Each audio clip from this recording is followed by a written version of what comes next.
बिस्मिल्लाहिर्रहमानिर्रहीम। अस्सलाम वालेकुम नादरीन, आप यूट्यूब चैनल देख रहे हैं, मैं इमरान खान हूँ। सबसे पहले तो बल्दियाती इंतखाबात कराची के मुलतवी करवाने की तो कोशिश की जा रही है, लेकिन इस्लामाबाद के बल्दियाती इंतखाबात मुलतवी करवा दिए गए हैं। यानी 27 किलोमीटर ऐसा है इस मुल्क में, बहुत बड़ा मुल्क है आपका। यहाँ पे वफाक की 4 इकाइयाँ तो सीधे सीधे 4 सूबे हैं, उसके साथ फिर गिलगित बल्तिस्तान अलग है, आज़ाद कश्मीर जो है वो अलग है। तो इतना बड़ा मुल्क है और वहाँ पे सिर्फ 27 किलोमीटर के ऊपर इम्पोर्टेड हुकूमत मौजूद है जो रजीम चेंज ऑपरेशन के नतीजे में बनी थी, और वो 27 किलोमीटर में भी इंतखाबात लड़ने के काबिल नहीं रहे। यानी जिस 27 किलोमीटर के अंदर हुकूमत है शहबाज शरीफ साहब की या बिलावल की, आसिफ अली जरदारी की, मौलाना फजल रहमान की और बाकी सारी जमातों की, तो हालात ये है कि वहाँ पे बल्दियाती इंतखाबात भी नहीं होने दे रहे और बहुत अजीबोगरीब भोंडी हरकत की है। ये मामला अब अदालत में गया हुआ है, लेकिन किया क्या है, 6 महीने पहले एक काम किया था, 6 महीने बाद दोबारा एक नया काम करने की ज़रूरत क्या पड़ी है, ये मैं आपको बताता हूँ। लेकिन पहले आप ये एक छोटा सा एक डॉक्यूमेंट है वो आप देख लें, सर्वे है, और ये मुख्तलिफ लोगों ने सोशल मीडिया पे इसको शेयर किया है। 101 टोटल यूनियन कौंसल्स हैं, उनमें मुस्लिम लीग नून के जो जीतने के इम्कानात हैं ना, वो सिर्फ 25 नशस्तों के ऊपर हैं, और वो भी इम्कानात हैं।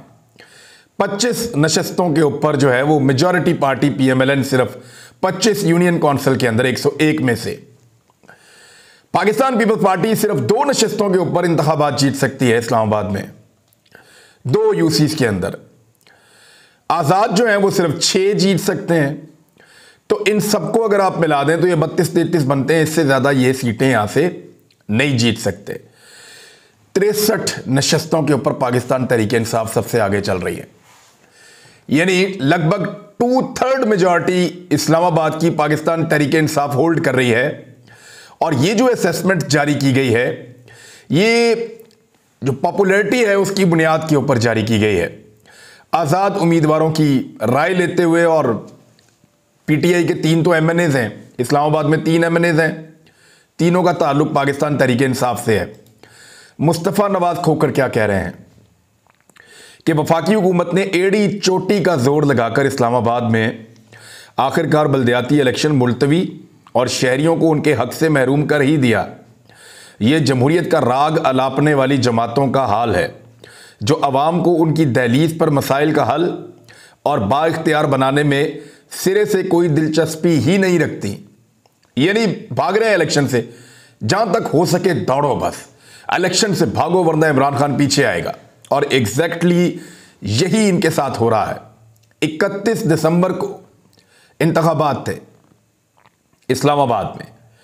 31 दिसंबर को फैसला करने जा रहे थे 101 यूनियन कौंसिल में इस्लामाबाद के शहरी कि वो किसको बल्दियाती निज़ाम चलाने की इजाज़त देते हैं। लेकिन यहाँ पाकिस्तान तहरीक इंसाफ की मकबूलियत को देखते हुए दौड़े लग गई हैं सबकी। अब जिस 27 किलोमीटर में हुकूमत है वहाँ भी इलेक्शन नहीं लड़ सकते। हालत ये हो गई है कि ये वो शहर है जहाँ पे राणा सनाउल्लाह कहते थे दाखिल नहीं होने दूंगा, कंटेनर लगा दूंगा, मारूंगा, काबू कर लूंगा और ये कर दूंगा, वो कर दूंगा। ये बहुत ताकतवर है यहां पे इस्लामाबाद में।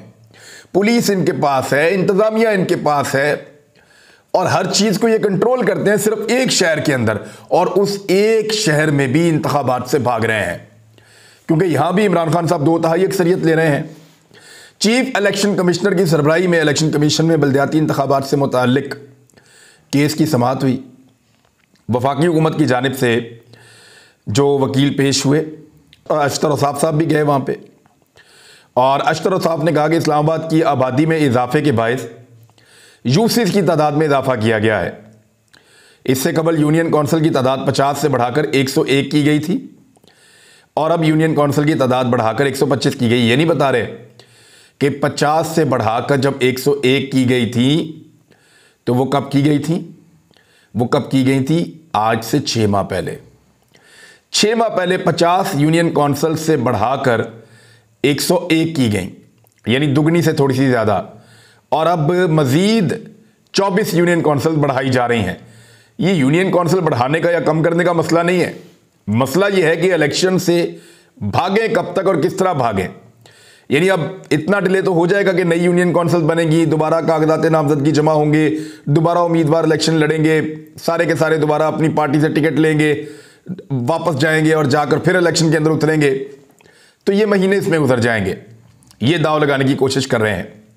चीफ इलेक्शन कमिश्नर ने कहा कि इलेक्शन कमीशन इस्लामाबाद में 2 मरतबा हल्काबंदियां कर चुका है। हुकूमत को पहले यूनियन काउंसिल में इजाफे का ख्याल क्यों नहीं आया? हर सूबाई हुकूमत बल्दियाती इंतखाबात नहीं करवाना चाहती। हर दूसरे दिन इलेक्शन एक्ट में तरमीम करके बल्दियाती इंतखाबात मुलतवी कर देती हैं।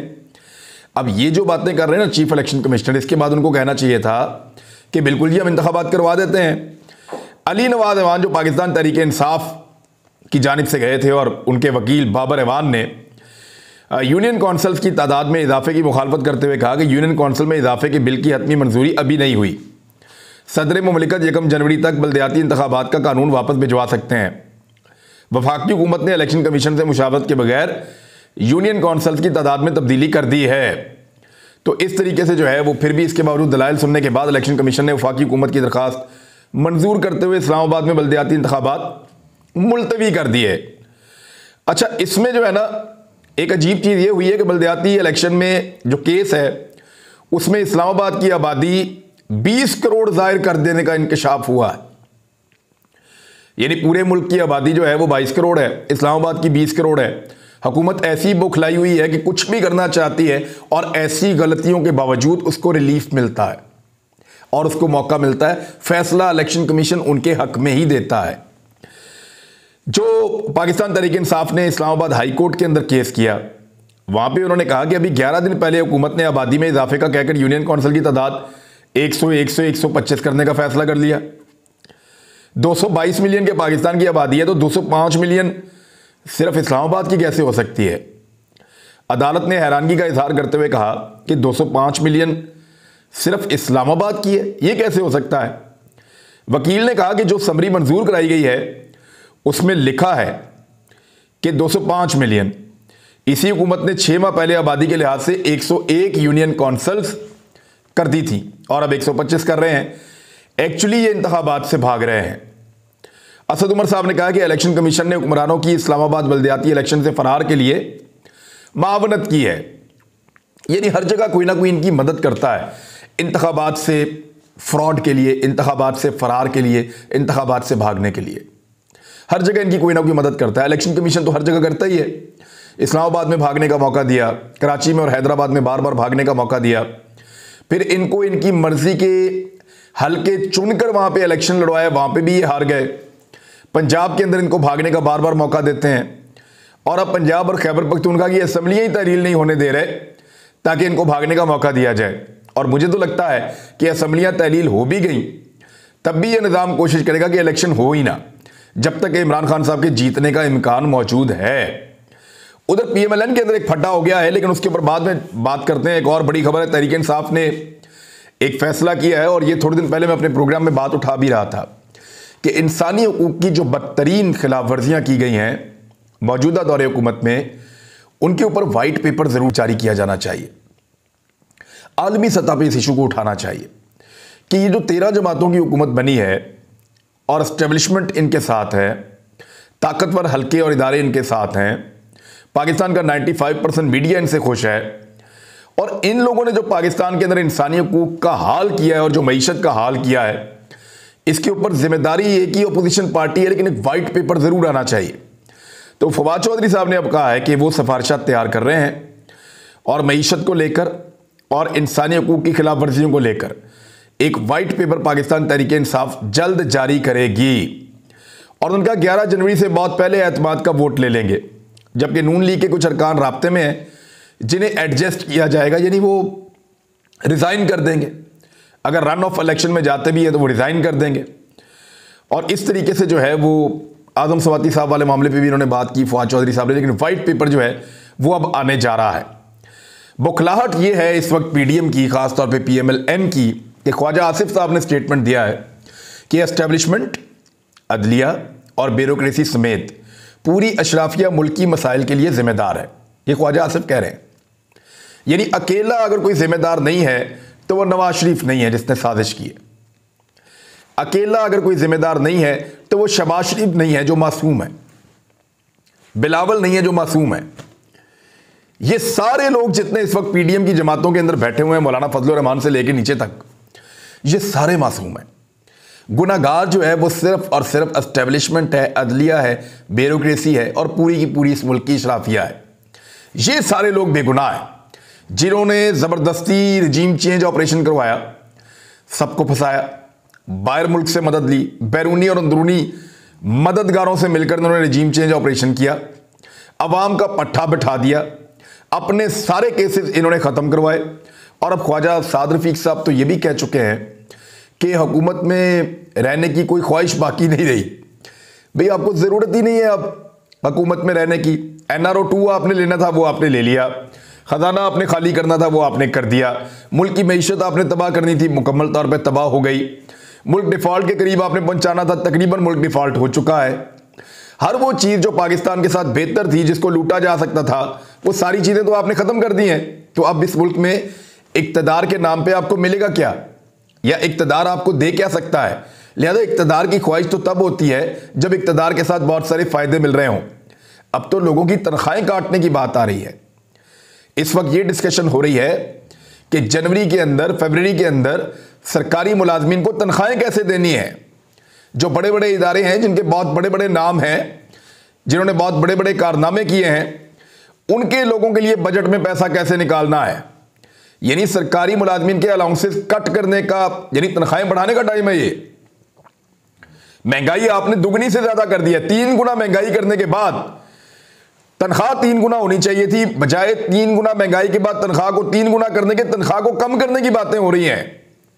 और जितने सीनियर और बड़े अफसरान हैं उनको हाल ही में मजीद नवाजा गया है ताकि उनके जरिए से कंट्रोल किया जा सके। तो ये लोगों को सुनाने की बातें तो अच्छी लगती हैं, लेकिन मुल्क की बर्बादी भी इन्हीं लोगों ने फेरी है। और इस वक्त एक बड़ी परेशानी इनको ये पैदा हो गई है कि जो परवेज इलाही को डी नोटिफाई किया है वो इंतहाई गैर मकबूल फैसला था। उसने PMLN के ऊपर एक धब्बा लगा दिया। यानी अब PMLN कल को अगर किसी वक्त भी कोई गवर्नर कोई एक्टिविटी करता है और नून लीग की हुकूमत होती है तो ये कहा जाएगा कि नून लीग के गवर्नर ने भी तो यही हरकत की थी। देखिए, पीपल्स पार्टी और PMLN दोनों अपने अपने दौर में आमरीत की मिसाल बन चुके हैं। यानी पीपल्स पार्टी ने एक गवर्नर राज लगाया और सलमान तासीर साहब के कंट्रोल में दे दिया पूरा पंजाब। जमहूरियत के ऊपर एक शब खून मारा गया, वहां शहबाज शरीफ साहब वजीर आला थे। अब PMLN ने वही काम किया और पीपल्स पार्टी इनको मना कर रही थी, उनका पहले इसमें तजुर्बा था। ऐसे ही उठकर वही लोग यहां से नहीं चले गए। पीपल्स पार्टी इनको मना कर रही थी ये मत कीजिएगा, लेकिन PMLN के कुछ तजुर्बाकारों ने यह फैसला किया हुआ था कि हर हाल में परवेज इलाही को हटाना है। और उनको उनके कुछ सहूलतकारों ने यकीन दहानी भी करवाई हुई थी कि आप ये कर गुजरे, हम आपके साथ हैं। तो उन्होंने आग से खेलते हुए गैर आईनी हरकत की है। अब ये तो पाकिस्तान तहरीक इंसाफ की समझ ही इतनी है, या काफ लीग की, उनको तो चाहिए था इस मामले को पाकिस्तान के हर अदालती फोरम के ऊपर जाकर चैलेंज करें और इसको चलाते रहें। ये तो आइन की खिलाफ वर्जी की है। बजाय इसके कि वो आइन की खिलाफ वर्जी के खिलाफ अदालतों में जाते, उन्होंने अपना आइनी हक सरेंडर करके लिख के दे दिया कि जनाब हम असम्बलियां नहीं तहरील करेंगे जब तक एतमाद का वोट नहीं ले लेंगे। बहरहाल इस हफ्ते वो एतमाद का वोट ले लेंगे, जो हफ्ता शुरू होने जा रहा है। 2-3 तारीख को इनकी कोई मीटिंग्स हैं पार्टी की, पार्लिमानी पार्टी की, और उसके बाद वो करेंगे। अब प्रॉब्लम ये पैदा हो गया, PMLN के जो सीनियर लोग हैं, जो समझदार लोग हैं, वो फट पड़े हैं और उन्होंने ये कहा है कि पार्टी के बयानिए को बहुत नुकसान पहुंचा है। हम वोट को इज्जत देने की बात करते हैं और वजीर आला को हमने एक नोटिफिकेशन से उड़ा के रख दिया है, और फिर जितने कमजोर नोटिफिकेशन पे हमने उड़ाया है वो जाकर अदालत से बहाल हो गए हैं। तो इन चीजों ने PMLN की जो सियासत है उसके नजरिए को बहुत नुकसान पहुंचाया है। यह नाकस हिकमत अमली है। उन्होंने कहा कि इसका तायुन किया जाए और पता किया जाए कि कौन लोग जिम्मेदार हैं।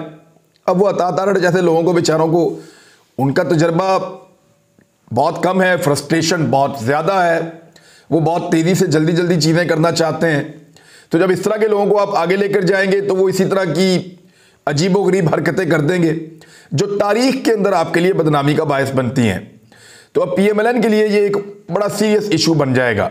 फाइनली ये है कि इमरान खान साहब ने ये कह दिया है अपनी सिंध की क़यादत को पाकिस्तान तहरीक इंसाफ की कि तगड़े उम्मीदवारों को चुनना शुरू करें और तगड़े लोगों को पार्टी के अंदर शामिल करें।